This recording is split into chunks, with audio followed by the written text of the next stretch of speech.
नमस्कार. आपण पाहतोय पुस्तक क्रमांक 422 मधलं दुसरं पुस्तक, ज्याचं नाव आहे ग्रामीण साहित्य प्रवाह. त्याच्यामध्ये देखील 6 घटकांचा समावेश झालेला आहे.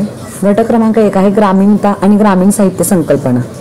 आपण सर्वजण जाणतो की मराठी साहित्यामध्ये प्रामुख्याने 1960 नंतर वेगवेगळे प्रवाह निर्माण झाले आणि त्याच्यामध्ये ग्रामीण साहित्य असेल, स्त्रीवादी साहित्य असेल, आदिवासी साहित्य, भटके साहित्य, मुस्लिम साहित्य, बलुतेदार अलुतेदार आणि या एकूणच म्हणजे या सगळ्या अनुभव जे होते प्रत्येकाचे ते त्यांनी आपापल्या साहित्यातून मांडले. स्वातंत्र्य, समता, बंधुता, सामाजिक न्याय या उदारमतवादाने आणि भारतीय राज्यघटनेने दिलेल्या मूल्यांमुळे या समूहांना शोषणमुक्तीचं आत्मभान आलं होतं. आणि साहित्य आणि समाजांचं जे जवळचं नातं आहे, साहित्य समाजाचा एक घटक आहे आणि समाजाच्या विविध अंगांपैकी ते एक महत्त्वाचा अंग आहे. समाज जीवनाचे प्रतिबिंब साहित्यात पडलेले असते. आता प्रामुख्याने ग्रामीण साहित्य म्हणजे काय, तर हे एक ग्रामीण जीवनाचा आविष्कार करणारं साहित्य आहे. आता ग्रामीणतेचा प्रारंभ हा शेतीच्या शोधापासून झाला. मानव आदिम काळापासून प्राण्यांप्रमाणे अन्नासाठी जंगलात भटकत होता. तो प्राण्यांनी खाऊन टाकलेलं उरलेलं मांस, फळे, कंदमुळे, झाडांची पाने खात होता. हळूहळू अग्नी निर्माण केली त्यांनी. अग्नी तो जतन करू लागला आणि एकूणच मग अग्नी असेल, त्यानंतर वेगवेगळे लागलेले शोध असतील किंवा एकत्र एका जागी वस्ती करून राहिल्यामुळे मग नदीच्या काठावर त्याने वस्ती निर्माण केली. हळूहळू मग सुरक्षितता, शेती, अन्न आणि मग तिथून मग संरक्षणासाठी मानव जमिनीभोवती समूह करून राहू लागला आणि या समूहाच्या वस्तीतून पुढे ग्राम किंवा गाव विकसित झाले. मग हळूहळू कुटुंब, समाज, न्याय, धर्म, विवाह, राज्य, अर्थ अशा वेगवेगळ्या संस्था आकाराला आलेल्या आहेत. मग ग्रामीण हा शब्द ग्राम या संस्कृत शब्दापासून आलेला आहे. त्याला इन हा प्रत्यय लागलेला आहे आणि ग्राम या मूळ शब्दापासून तयार झालेले ग्राम्य, ग्रामीण हे तत्सम शब्द आहेत. ग्रामण पुढे परत ग्रामण्य, ग्रामस्थ, ग्राम्य असे वेगवेगळे शब्द, गाववरून मग गावठा, गावकरी, गावठी, गावरान, गावभवानी असे वेगवेगळे शब्द तयार होतात. त्याला खेडे असं पण म्हटलं जातं. आणि यातला प्रमुख व्यवसाय आहे ग्रामीण भाग म्हटलं की तो शेती. शेती या शब्दाला समानार्थी कृषी हा शब्द आहे. शेतीभोवती शेतकरी, शेतमजूर, शेतीशी निगडीत, शेतीवर अवलंबून असणारे सर्व लोक वस्ती करून एकत्र राहतात आणि अशा ठिकाणाला गाव किंवा खेड असं म्हटलं जातं. आणि आपल्याकडची जी काही संस्कृती आहे तिला ग्राम संस्कृती, कृषी संस्कृती असं नाव दिलं जातं. माणूस हा वैयक्तिक किंवा सामुदायिकपणे जी जीवन पद्धती निर्माण करतो किंवा आपलं जीवन सुकर करण्यासाठी स्वतःवर आणि बाह्य विश्वावर संस्कार करून जगण्याची त्याच्याकडे एक रीत आहे आणि त्याला संस्कृती असं म्हटलं जातं. मग शेतीला केंद्रस्थानी ठेवून मग पुढे मग वेगवेगळे हत्यारं, अवजारे निर्माण झाली. खेड्यातील संस्कृतीवरती शेती आणि निसर्गाचा फार मोठा प्रभाव दिसतो. सण उत्सव जे आहेत वेगवेगळे त्यानुसार ते साजरे केले जातात. आता ग्रामीणता आणि नागरिकतेचा जर विचार केला तर ग्रामीण भाग म्हणजे अगदी तिथं ग्राम संस्कृती, आद्य संस्कृती असते. नागर संस्कृती ही उदयाला आलेली असते. नागर संस्कृतीचा विचार केला तर न्यायालय, कारखाने, व्यापारी बाजारपेठा, चित्रपटगृहे, मोठी बस स्थानके, रेल्वे स्थानके, अनेक मजली इमारतींपासून छोट्या घरांपर्यंत विविध घरांच्या आकार या ठिकाणी पाहायला मिळतात. आणि प्राचीन काळापासून नगरं अस्तित्वात होती, परंतु त्यांची संख्या कमी होती. आता याच्यातला नेमका फरक काय आहे, हा सी झिमरमन यांनी प्रिन्सिपल ऑफ रूरल सोशियोलॉजी या ग्रंथामध्ये फरक स्पष्ट केलेला आहे. व्यवसाय, आता शेती हा ग्रामीण जीवनातील मुख्य व्यवसाय आहे. नागर जीवनात मात्र अनेक व्यवसाय आढळतात. पर्यावरणाचा विचार केला तर सजीवांच्या जीवनावर परिणाम करणारे जैविक आणि अजैविक घटक म्हणजे पर्यावरण. मग शेतीवर आधारित ग्रामीण भागाचा विचार केला तर भूमी, पर्जन्यमान, हवामान इत्यादी महत्त्वाचे घटक इकडे दिसतात. तर नागर जीवन निसर्गापासून अलिप्त असलेलं दिसतं. समुदायाचा विचार केला आकारमानाचा तर ग्रामीण समुदाय आकाराने फारच लहान असतो, परंतु तुलनेने नागर समाज हा आकाराने खूप मोठा असतो. लोकसंख्येच्या घनतेचा विचार केला तर लोकसंख्येची घनता म्हणजे काय, तर दर चौरस किलोमीटरला लोकांची राहण्याची संख्या. खेड्याची संख्या विरळ असते कारण खेड्याची लोकसंख्या कमी असते. शहराची घनता दाट असते कारण लोकसंख्या तिथं अधिक असते. त्यानंतर सजातीय आणि विजातीय लोकसंख्या. तर सजातीय एकूणच म्हणजे सारखेपणा आणि विजातीय म्हणजे वेगळेपणा किंवा विविधता. मग सजातीयता आपल्याला ग्रामीण भागामध्ये दिसते, परंतु नागर जीवनामध्ये मात्र आपल्याला विविधता दिसून येते. सामाजिक स्तरीकरणाचा विचार केला तर खेड्यातलं प्रत्येक स्तराचं एकमेकाशी आंतरिक नातं असतं. राहणीमानात फारसा फरक नसतो. या उलट नागर जीवनात मात्र स्तरीकरण हे अधिक तीव्र झालेलं असतं. अनेक स्तर वेगवेगळे त्या ठिकाणी आढळतात. श्रीमंत, मध्यम, गरीब अशा वर्गातून हे स्तर अधिक तीव्र झालेले असतात. सामाजिक गतिशीलतेचा विचार केला तर ग्रामीण समाजाची जगण्याची पद्धत स्वाभाविक असल्यामुळं तिथे गतिशीलतेचा अभाव असतो. तुलनेने शहरी जीवन मात्र अधिक गतिशील असते. येथे व्यक्तीला त्याच्या बुद्धी आणि कर्तृत्वानुसार दर्जा देण्यात येतो. सामाजिक अंतरक्रियेचा विचार केला तर समाजातील भिन्न भिन्न घटकांमधील अवलंबित्व आणि त्या परस्परावर अवलंबित होणारे परिणाम म्हणजे सामाजिक आंतरक्रिया आहे. ग्रामीण समूह शेतीच्या निमित्ताने एकरूप झालेला असतो, त्यांच्यामध्ये एक वेगळं नातं प्रस्थापित झालेलं असतं, आंतरक्रिया होते. परंतु नागरी समूह हा आकाराने मोठा असल्यामुळं इथं सामाजिक आंतरक्रियांना वेगळं स्थान प्राप्त झालेलं असतं. बदलतं ग्रामजीवनाचा विचार केला तर बदल हा मानवी जीवनाचा मूलभूत स्वभाव आहे. जगण्यातली कोणतीही बाब फार काळ स्थिर राहत नसते, त्यात बदल हा सातत्याने होत असतो. मग या ग्रामीण साहित्यामध्ये देखील आपण महाराष्ट्रातील ग्रामीण जीवनाचे युगानुयुगापासून जीवन पद्धती विकसित होत गेलेल्या आहेत. 1818ला ब्रिटिश राजवट आली आणि ग्रामीण जीवनात दुसऱ्यांदा स्थित्यंतर झाले. शिक्षण, प्रशासन, धर्म, न्याय अशा संस्था उदयाला आल्या. मुंबईत कापड गिरणी सुरू झाली. शिक्षण, अधिकारी वर्ग, कारकून, विविध कार्यालय, आरोग्य सुविधा हे शहरात केंद्रित झाले आणि एकंदरीत खेड्यातला माणूस हा शहराकडे ओढ घेऊ लागला. किंवा शिक्षणामुळे माणूस हा खेड्यापासून तुटला असं देखील म्हटलं जाऊ शकतं. किंवा खेड्यातील उद्योग कमी झाल्यामुळे त्याला पोट भरण्यासाठी शहरात जावं लागलं. 15 ऑगस्ट 1947ला देश स्वतंत्र झाला. देश लोकशाही मार्गाने वाटचाल करू लागला. वेगवेगळे मुक्तीसंग्राम घडून आले, वेगवेगळ्या घटना घडल्या. नागरीकरण असेल, औद्योगिकरण असेल, हरित क्रांती असेल, जागतिकीकरण, खाजगीकरण, उदारीकरण अशा अनेक घटनांनी स्वातंत्र्यानंतर ग्रामजीवन बदललेलं पाहायला मिळतं. कायद्यामुळे खेड्यातील जुन्या परंपरा, विवाह संस्था, कुटुंब संस्था, जात, धर्म यांचे स्वरूप बदलले. ग्रामीण साहित्याच्या संकल्पनेचा जर विचार केला तर साहित्य हा आपल्याला माहिती आहे साहित्य नेमकं कशाला म्हणायचं, किंवा एक कल्पित आविष्कार, वास्तव आणि कल्पिताचा आविष्कार त्या ठिकाणी असतो. आणि ग्रामीण म्हणजे ग्रामीण हा शब्द एक समाजाचा निर्देश करणारा असा आहे. ग्रामीण साहित्याच्या वेगवेगळ्या व्याख्या करण्यात आल्या. त्यापैकी विश्वनाथ शिंदे असं म्हणतात की ग्रामीण साहित्यात खेडं हे केंद्र असतं आणि ग्रामीण जीवन आणि खेड्यातल्या माणसाच्या चित्रणाला ग्रामीण साहित्यामध्ये महत्त्व असते. गोमो कुलकर्णी म्हणतात की ग्रामीण साहित्याची बाह्य स्वरूपी व्याख्या करायची झाल्यास त्यात आजचं किंवा कालचं ग्रामजीवन वेगळ्या स्वरूपात व्यक्त होतं. गोमा पवार असं म्हणतात की ग्रामीण विशिष्ट लेखनामध्ये कशाचे चित्रण करायचे याचा फक्त निर्देश करतो. नागनाथ कुतापल्ले असं म्हणतात की ग्रामीण जीवनातून फुलणारे, ग्रामीण वास्तवातून साकार होणारे साहित्य म्हणजे ग्रामीण साहित्य होय. जे या वेगवेगळ्या व्याख्यांमधून लक्षात येतं की ग्रामीण साहित्यातून आविष्कारात होणारा जाणीवांचा निर्देश त्या ठिकाणी होत असतो. ग्रामीण साहित्याचं प्रयोजनच काय, तर प्रयोजन या शब्दाचा अर्थ होतो हेतू किंवा उद्देश. आपल्याला सगळ्यांना माहिती आहे की व्यक्तीच्या अन्न, वस्त्र, निवारा, आरोग्य, शिक्षण यासारख्या महत्त्वाच्या गरजा आहेत आणि ग्रामीण साहित्याचा विचार केला असता कृषीनिष्ठ जीवन साहित्यातून व्यक्त करणे ग्रामीण साहित्याचे मुख्य प्रयोजन होय. किंवा बदलत्या खेड्याचा आणि वास्तवाचा वेध घेणं, शोषणाला नकार देणं, सर्वांगीण विकास घडवून आणणं, संस्कृती समजून घेणं ही ग्रामीण साहित्याचे प्रयोजन आहेत. ग्रामीण साहित्याचा प्रारंभ प्रामुख्याने 120 पर्यंतच निर्मिती झालेली दिसून येतो, परंतु 120 नंतर मात्र ग्रामजीवनातून साहित्यातून वेगवेगळ्या प्रकारे ग्रामीण जीवन रेखाटलं गेलेलं आपल्याला दिसून येतं. त्याला जानपद साहित्य किंवा प्रादेशिक साहित्य या देखील नावाने ओळखलं गेलेलं आहे. 1920 नंतर ग्रामीण जीवनाचे साहित्यातून चित्रण होऊ लागले. वि स सुठणकर, गल ठोकळ, श्री म माटे, रवा दिघे, यशवंत गिरे, सोपानदेव चौधरी, गोह पाटील, नावी कुलकर्णी या आरंभीचे लेखक कवी त्यामधले महत्त्वाचे ठरतात. ग्रामीण साहित्याचे महत्त्व लक्षात घेता देशातील बहुसंख्य समाज हा खेड्यात राहतो आणि या समाजाने भारतीय संस्कृतीला आकार दिलेला आहे. ही भारतीय संस्कृती जगात विविधतेत एकता असणारी संस्कृती म्हणून ओळखली जाते. इसवी सन 1945 पर्यंत ग्रामीण साहित्य अविकसित स्वरूपाचे होते, परंतु 1945 नंतर वेगळ्या पद्धतीनं ग्रामीण साहित्याला दिशा मिळाली, ज्याच्यामध्ये बी रघुनाथ, व्यंकटेश माडगूळकर, शंकर पाटील, बहिणाबाई चौधरी या महत्त्वाच्या व्यक्तींचा समावेश होतो. 1990 नंतर ग्रामीण साहित्य प्रवाह अधिक बळकट होत गेला. समाज जीवन, संस्कृती अभिव्यक्त होत गेली. महाराष्ट्रातील ग्रामीण जीवनाचे प्रदेश भिन्नतेनुसार वेगळेपण या ठिकाणी पाहायला मिळाले आणि मराठी साहित्यातील महत्त्वाच्या प्रवाहांशी ग्रामीण साहित्याचं जवळचं नातं दिसून येतं. त्यातून ग्रामीणत्व व्यक्त झालेलं दिसतं. संतांच्या कविता असतील, शाहिरी कविता असतील किंवा सत्यशोधकी साहित्यातून येणाऱ्या कविता असतील, प्रादेशिक साहित्यातून निर्माण झालेलं चित्रण असेल, गावखेड्यावरचं जीवन असेल, या सगळ्या घटना प्रामुख्याने ग्रामीण साहित्यामध्ये पाहायला मिळतात.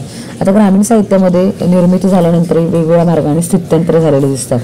त्याच्या साहित्य आणि समाजांचा अनुबंध हा निकटचा असतो, अगदी जवळचं नातं आहे हे आपण जाणतो.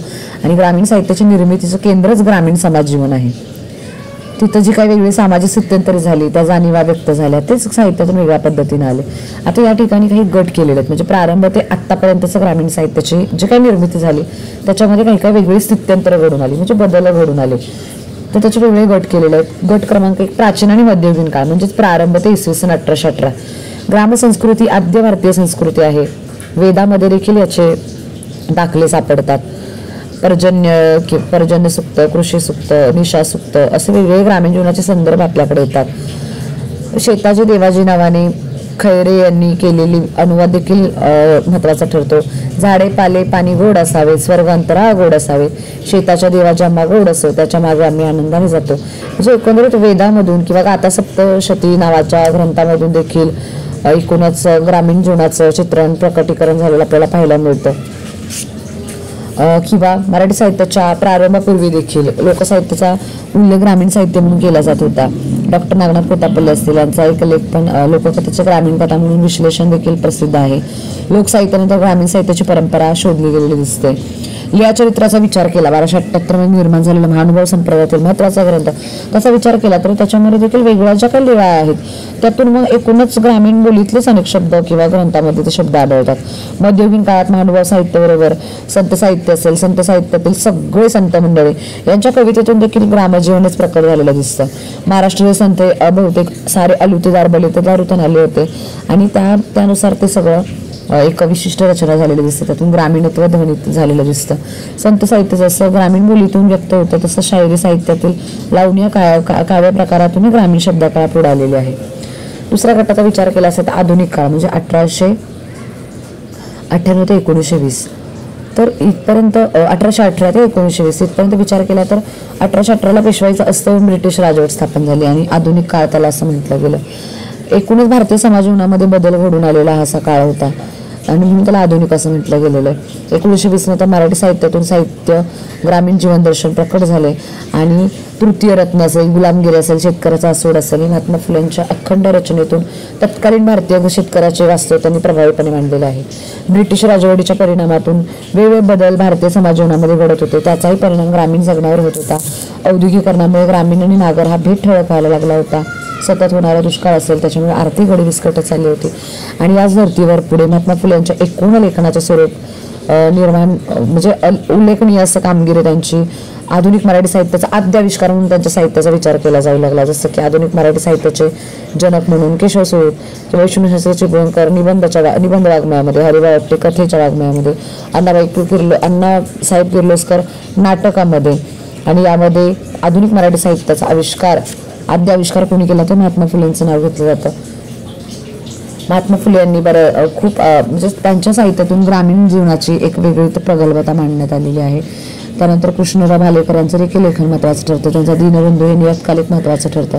ग्रामीण साहित्याच्या वाटचालीत त्यांनी बळीबा पाटील नावाची कादंबरी जी लिहिली ती महत्त्वाची ठरते. भालेकरानंतर हरिभाऊ आपटे यांचं लेखन महत्त्वाचं दिसतं. त्यांची काळात मोठा कठीण आला ही कथा 1898च्या आसपास लिहिली गेली आणि यातून शेतकरी कुटुंबाची घराची वाताहत कशी झाली हे दर्शन त्यांनी घडवलेलं दिसतं. धनुर्धारी म्हणजे रामचंद्र विनायक टिकेकर यांनी देखील 1903 साली पिराजी पाटील ही कादंबरी लिहिली आणि विशिष्ट पद्धतीने ग्रामीण समाज त्यांनी पुढे रेखाटला. म्हणजे एकंदरीतच या काळात आधुनिक मराठी वाङ्मयाच्या प्रारंभाबरोबरच ग्रामीण साहित्याची स्वतंत्रपणे निर्मिती होत होती हे लक्षात येतं. स्वातंत्र्यपूर्व काळाचा विचार केला तर इसवी सन 1920 ते 1947 स्वातंत्र्यपूर्व काळातील ग्रामीण साहित्याचा वेध घेताना प्रामुख्याने 1920 पासूनच्या साहित्याचा वेध घ्यावा लागतो. या टप्प्यावर वेगवेगळी स्थित्यंतरे परिवर्तनं घडून आली. महात्मा गांधींचा भारतीय राजकारणात उदय झाला. स्वातंत्र्याची मौळावरी चळवळ त्यांनी सुरू केली. खेड्याकडे चला ही गांधीजींनी हाक दिली. या काळात दिनकरराव जवळकर, श्रीमा माटे, श्रीधर व्यंकटेश केतकर यांसारखे लेखक वैचारिक लेखन करत होते. त्याचाही परिणाम या काळातील ग्रामीण साहित्यावर झालेला आढळून येतो. या साहित्यात रविकिरण मंडळाच्या कविता असतील, फडके खांडेकर, माडखोलकर यांच्या कथा कादंबरी असतील, या सगळ्यांनी हे वातावरण भारावून गेलं होतं. 1920 पूर्वी लगतच्या काळातील कवितेमधून केशवसुतांनी एक खेडं, गोष्टी घराकडील मी वदत त्या गड्यारे, दुष्काळ दगड फोडताना अशा वेगवेगळ्या ज्या काही कविता किंवा कथा झाल्या होत्या त्यातून ग्रामीण जीवनाचं आभासी चित्रण रेखाटलं गेलं होतं. ग्रामीण कवितेच्या वाटचालीचा एक महत्त्वाचा प्रयत्न म्हणून सुगी हा गल ठोकळ्यांचा कविता संग्रह देखील महत्त्वाचा ठरतो. त्यानंतर गह पाटील यांचा रामजाई, केशर नारखेडे यांचं शिवार, बिरगुणा त्यांचा आला पाणी गेला या किंवा सोपानराव चौधरी यांनी काही कविता या संदर्भात लिहिलेल्या दिसतात. सुकटणकरांच्या कथेंचा उदय या कालखंड झालेला दिसतो. वामन चौरखडे यांच्या कथा असतील, श्रीमा माटे यांच्या कथा असतील, बिरगुणा त्यांचा कथाकार म्हणून उल्लेख या काळामध्ये महत्त्वाचा मानलेला दिसतो. कादंबरी वाङ्मयाचा विचार केला असा नावी कुलकर्णी यांचे कसे दिवस जातील ही कादंबरी असेल. एकूणच या सगळ्या मोडकळीपणामुळे शेतीच्या कर्जबाजारीपणा कसा येतो किंवा त्याचा वेध त्यांनी आपल्या कादंबरीतून घेतलेला असतो. या काळामध्ये महत्त्वाचे कादंबरीकार म्हणून प्र. खाडीलकर, राम, तनय, वि. वा. हडप, साने गुरुजी यांचा उल्लेख केला जातो. या काळातील कविता, कथा, कादंबरी यांच्या स्वरूपात साहित्यामध्ये नागरी साहित्याच्या वाटचाली या ठिकाणी झालेले दिसून येते. स्वातंत्र्योत्तर काळाचा विचार केला तर 1947 ते 1960 हा काळ अनेक अर्थाने महत्त्वपूर्ण ठरतो. भारतात स्वातंत्र्यापूर्वी जगात दुसरं महायुद्ध झालं आणि याचा परिणाम पूर्ण जगाला भोगावा लागला. आणि एकूणच स्वातंत्र्यानंतर बदलतं पर्यावरण आणि काही घटित यामुळे खेड्यातले वातावरण देखील बदलले. महात्मा गांधींचा खून असेल, त्यामुळे ब्राह्मणांच्या घराच्या झालेल्या जाळपोळी असतील, डॉक्टर बाबासाहेब आंबेडकरांनी आपल्या लाखो अनुयायांसह केलेले धर्मांतर असेल, याशिवाय शिक्षण, कायदा, समाज जागृती यामुळे ढवळून निघाले ग्रामजीवन असेल, असा वेगळ्या पद्धतीने विचार या कालखंडाचा केला जातो. ग्रामीण कथेत व्यंकटेश माडगूळकर नवा आशय आपल्या कथेतून मांडताना दिसतात. गंगाधर गाडगीळ, अरविंद गोखले, पु. वा. भावे यांच्याबरोबर माडगूळकर हे मराठीचे नवकथेचे मानकरी ठरलेले दिसतात. दमा मिराजदार यांनी देखील विनोदी ग्रामीण कथांचा प्रारंभ याच कालखंडात केला. त्यांनी जवळपास 197 विनोदी कथा लिहिल्या. नवकथेच्या प्रारंभानंतर वास्तव जीवन रेखाटण्याची प्रवृत्ती वाढीस लागली. त्याच्यामध्ये आंबेडकरांचं कार्य असेल ते महत्त्वाचं ठरलं. या काळात वास्तव चित्रित करणारी जाणीव प्रबळ ठरलेली दिसते. कादंबरी वाङ्मय प्रकारातही महत्त्वाचे लेखन केले गेले दिसते. बासी मर्ढेकरांची पाणी कादंबरी असेल, त्यानंतर विभावरी शिरूरकर यांची बळी कादंबरी असेल, ह्यातून शेतकऱ्याचे दुःख किंवा निरक्षरता हे अंतर्मुख करणारे आहेत. स्वातंत्र्यपूर्व काळात प्रारंभी झालेले प्रादेशिक ग्रामीण साहित्य या काळात अधिक विस्तारित झालेले दिसून येतं. ग्रामीण कवितेच्या क्षेत्रातही अल्पलेखन या कालखंडात झालेले दिसतं. त्यामध्ये मराठी ग्रामीण साहित्यात मानदंड ठरलेली अशी कविता बहिणाबाईंची गाणी या रूपाने प्रकाश झालेली दिसते. खानदेशी बोलीतून प्रकट झालेली कविता मराठी साहित्याला योगदान देणारी ठरलेली आहे. स्वातंत्र्योत्तर ग्रामीण साहित्याचे स्थूल असे स्वरूप अभ्यासल्यानंतर लक्षात येतं की येथील ग्रामीण साहित्यानं खऱ्या अर्थाने येथून नवे वळण घेतलेले दिसते. ज्याच्यामध्ये व्यंकटेश माडगूळकर, शंकर पाटील, बहिणाबाई चौधरी, उद्धव शेळके यांनी हे वळण देण्यात महत्त्वाची भूमिका बजावलेली दिसते. स्वातंत्र्य काळाचा विचार केला असता 1960 ते 1990चा विचार केला असता स्वातंत्र्यानंतर देशाच्या उभारणीसाठी जी काही धोरणं आखली गेली होती त्याचा परिणाम ठळकपणे 1960 नंतर जाणवू लागला. 1 मे 1960 महाराष्ट्राचे राज्य म्हणून निर्मिती झाली आणि स्वतंत्र राज्य निर्मितीमुळे एक वेगळी चेतना समाजवण्यात आली. राज्याचे पहिले मुख्यमंत्री माननीय यशवंतराव चव्हाण यांनी सर्व जनसमूहांचा समतोल विकास साधण्याच्या दृष्टीने वेगळी धोरणं आखली. त्यामुळे सामाजिक, राजकीय, आर्थिक आणि सांस्कृतिक अन्य क्षेत्रांना देखील दिशा मिळाली. शिक्षण विस्ताराचे धोरण अधिक विस्तारित करण्यात आले. सामाजिक स्वातंत्र्याबरोबर मराठी साहित्यातही सुलभ महत्त्वपूर्ण बदल झाले. बहुजन, दलित, स्त्री समूह या धारणातून आपल्याला जीवनानुभव साहित्यातून मांडले पाहू लागले आणि ते मांडले गेले. बालचंद्र नेमाड्यांची कोसला कादंबरी असेल, या कादंबरीने देखील एक विशिष्ट कादंबरीची दिशा बदलली दिसते. एकूणच या पार्श्वभूमीवर 1960 नंतरच्या ठळक साहित्यिक आणि साहित्यकृतींचा विचार केला असता रानम बोराडे यांचं पेरणी, ताळमेळ, मळणी, वरात, नातीकोती, बोळवण, वाळवण, फजितवाडा ही जे काही कथासंग्रह आहेत ते महत्त्वाचे ठरतात. आनंद यादव देखील या कालखंडामध्ये बदलत्या खेड्याचा बोलीभाषेसह समर्थपणे वेध घेतात. त्यांची मातीखालची माती, खळाळ, घर जावई, माळावरची मैना ही महत्त्वाचे लेखन पाहायला मिळते. यानंतर दत्ता भोसले यांच्या देखील ग्रामीण कथा या मोलाची भर टाकणाऱ्या आहेत. याशिवाय या काळात ग्रामीण कथेला आशयाची सूक्ष्मता आणि भाषिक सामर्थ्य प्राप्त करून देण्यात चंद्रकुमार नलगे, महादेव मोरे, मनोहर तल्हार यांचा समावेश होता. आणि कादंबरी हा जीवनाशय मानणारा वाङ्मय प्रकार आहे. याचे चांगलं भान या काळातील ग्रामीण कादंबरीतून झालेलं दिसून येतं. शंकर पाटील यांची टारफुला कादंबरी असेल, यातून देखील खेळातील सत्य संघर्ष पुढे आलेला आहे. कथा कादंबरीप्रमाणेच कविताही विपुल या कालखंडामध्ये लिहिली गेलेली दिसते. आणि 1945 नंतर वास्तवाची जी जाणीव उदयाला आली होती ती 1960 नंतर अधिक विकसित होत गेलेली आपल्याला दिसून येते. तर 90 काळाचा जर विचार केला तर 1990 नंतर भारतीय समाजजीवनात मुक्त अर्थव्यवस्थेने संचार केला होता. 1951 भारताने गॅट करारावर स्वाक्षरी केली. तिथून मुक्त अर्थव्यवस्था नामक जागतिकीकरणाला प्रारंभ झाला. भ्रष्टाचार, बेरोजगारी, शिक्षणाचे बाजारीकरण, राजकारणाचे विकृतीकरण, त्यातून वाढलेली गुंडगिरी, खून, जातीय संघर्ष, शासकीय योजनातून होणारे शोषण, दुष्काळाने भरपूर निघालेला ग्राम इलाका अशा अनेकविध अस्मानी सुलतानी कारणांमुळे 1990 नंतर ग्रामीण जीवन कोलमडून पडलं. साहित्यिक जीवनाच्या चळवळी मंदावल्या, क्रमाक्रमाने त्या संपत गेला. 1990 पूर्वी कथालेखन करणारे बोराडे, भास्कर चंदन, शिव, मनोहर तल्हार यासारखे प्रस्थापित झालेले कथाकारही या काळामध्ये कथेच्या माध्यमातून अभिव्यक्त करताना दिसून आले. ह्या महत्त्वाच्या लेखकांनी महत्त्वाचे साहित्य या कालखंडामध्ये निर्माण केले. या काळात अनेक जुने नवे कादंबरीकार आणि ग्रामीण कादंबरी त्यांनी लिहिलेली दिसते. ज्याच्यामध्ये रवींद्र शोभणे यांची कोंडी, शेषराव मोरे यांचं असं जगणं तोलाचं, धूळ पेरणी यातूनही चित्रण झालेलं दिसून येतं. मातंग समाजाच्या 3 पिढ्यांचे चित्रण करणारी बाबाराव मुसळे यांची वारुळ कादंबरी असेल किंवा सरारंग देशमुख यांची पाणीचा प्रश्न मांडणारी तहान कादंबरी असेल, शेतकऱ्यांच्या आत्महत्येचे कारण मीमांसा करणारी 12 मास कादंबरी असेल, शंकर सकारामची SCZ कादंबरी असेल, मोहन पाटील यांची बस्तान कादंबरी असेल किंवा भीमराव वागचौर यांची गराडा आणि ऊसतोड कामगारांच्या प्रश्नावर अधोरेखित करणारी सरदार जाधव यांची कोयता कादंबरी असेल. अशा वेगवेगळ्या कादंबऱ्यांमधून एकूणच ग्रामीण जीवनाचा निर्देश आपल्याला केलेला पाहायला मिळतो. राजन खान यांनी हयात आणि मजार, उत्तम बडतुपे यांची झुलवा, त्यानंतर अशोक कौतिक कोळी यांची पाडा, भीमराव वागचौर यांची पानगळी, अंगारकूस, रारम बोराड यांची नामदार श्रीमती, महेंद्र कदम यांचे आगळ, कृष्णात खोत यांचे गावठाण अशा इतर कादंबऱ्यांचा या ठिकाणी उल्लेख आवश्यक ठरतो. या कालखंडात इतर कालखंडाच्या तुलनेत कविता अधिक लिहिली गेलेली दिसते. महाराष्ट्राच्या विविध प्रदेशातील ग्रामजीवनाचा, अनुभूतीचा, लोकपरंपरेचा कचवून केलेला आविष्कार या ठिकाणी उल्लेखनीय होतो. महानोर वाघ, भालेराव 1990 पूर्वीचे कवी अधिक सक्षमपणे या काळामध्ये काव्यलेखन करताना पाहायला मिळतात. याशिवाय श्रीकांत देशमुख यांची बळीवंत, आषाढ माती, बोलावे ते आम्ही इत्यादी महत्त्वाचे कथासंग्रह दिसतात. नादो महानोर यांची पानजड कविता असेल, कविता संग्रह असेल किंवा विठ्ठल वाघ यांचा कपाशीचे चंद्रफुले, कुळंबिनीची कहाणी, पेरा टाहो, दूर राहिला गाव, आम्ही काबाडाचे धणी ही महत्त्वाचे त्यांचे कविता संग्रह पाहायला मिळतात. याशिवाय नारायण सुमंत यांनी सातबारा, रमेश चिले यांनी नांगरून पडलेले शतक, प्रकाश होळकर यांचं